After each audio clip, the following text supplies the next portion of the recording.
people ask, well, why do you adjust little kids? Why do you adjust children? And the one person I think of back to when I practiced up in Duluth was he came in, new patient in his 60s with terrible migraines, and probably the meanest person you'd ever meet. I almost kicked him out of my practice because how he treated our office staff, but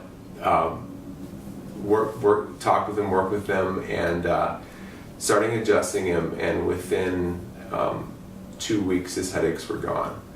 Now, he had started having those headaches when he was 9 years old and had been having them his entire life, and I thought, had he been seen by a chiropractor when he was 9, he would have had an entirely different life. Because he wasn't mean because he's a mean person, he was mean because he's in pain. So why do we take care of kids? Is because it can make a difference for a lifetime. Yeah, so we do see a lot of kids for that reason, and even from birth on up. And this week had he started last week, 3 weeks old. Mom brought him in because he wasn't gaining weight, wasn't nursing well, wasn't sleeping, and came in Monday, and she had a different baby. Started nursing again, started sleeping, and the one thing she said to me, and it was kind of neat because this is they have 4 kids. This is the youngest, and she said we've been to a lot of different chiropractors, and she just said you have hands that heal, that just that, and from a mom saying they're entrusting me with their newborn, to put their newborn in my hands, and I'm honored for moms to have that trust, because it's not easy to hand over your newborn to somebody, and it makes it all worthwhile to have that trust and able to work on them and help them. It's awesome. Dr. Brian, you have ICPA certification. Yes. With this additional certification, what did you have to go through to get it, and what does that mean? Sure. So I did a 4-year undergrad program. I got my degree in biochemistry, molecular biology, up at UMD at University of Minnesota Duluth, and then went on to chiropractic college, which is basically a 5-year program. It's 10 semesters.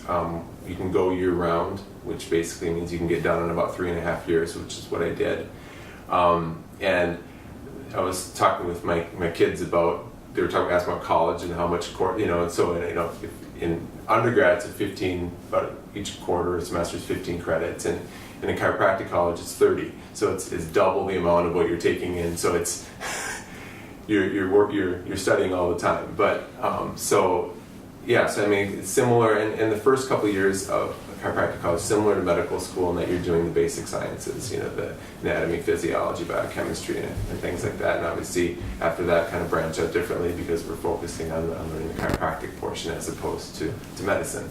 And then after going through that, I was I think a couple of years into practice. Early on, though, I went through the ICPA, which the certification program, which was at the time 120-hour course.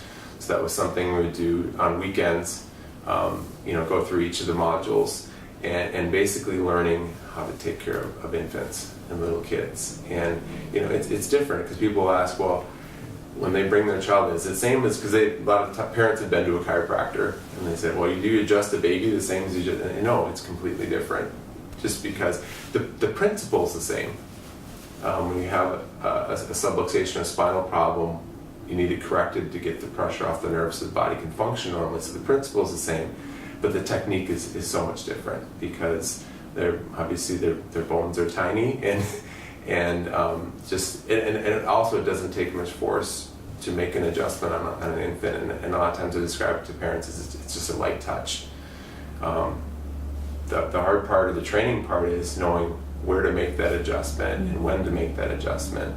Combining with the symptoms of the child with my objective checks and things to figure out, okay, what does this child need, or what adjustment do they need to get better, and knowing as well when there's something else going on, when it's out of my scope, to say, hey, this is something you should see your pediatrician. And I there's a pediatrician that I refer to that I trust to know when or I can ask questions with too when it's something that it's out of my scope or something else that needs to be addressed as well.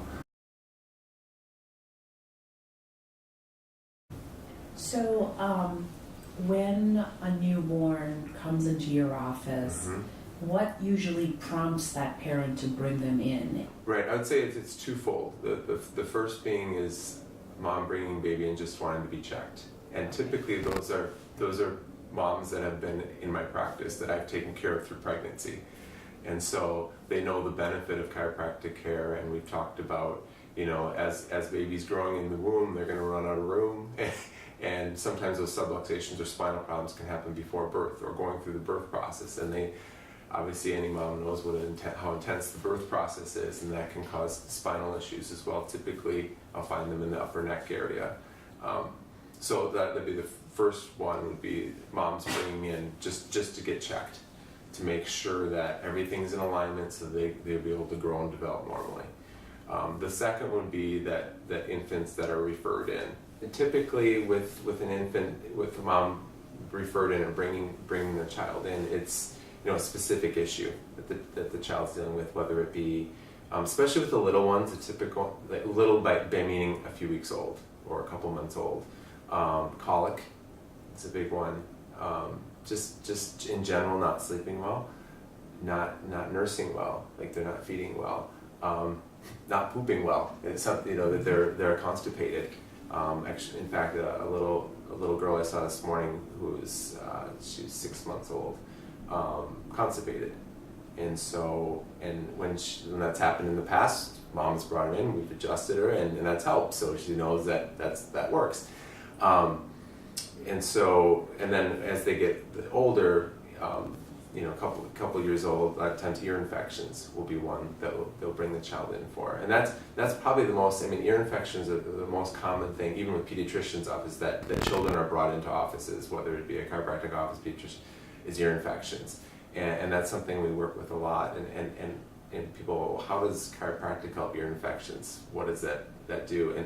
And what happens is basically, what I find most common is that the very top bone, actually this is the spine right here, it's an adult spine, but the very top bone in the neck can misalign.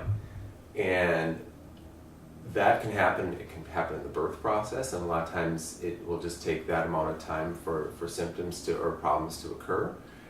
It can happen, especially in the first year of life.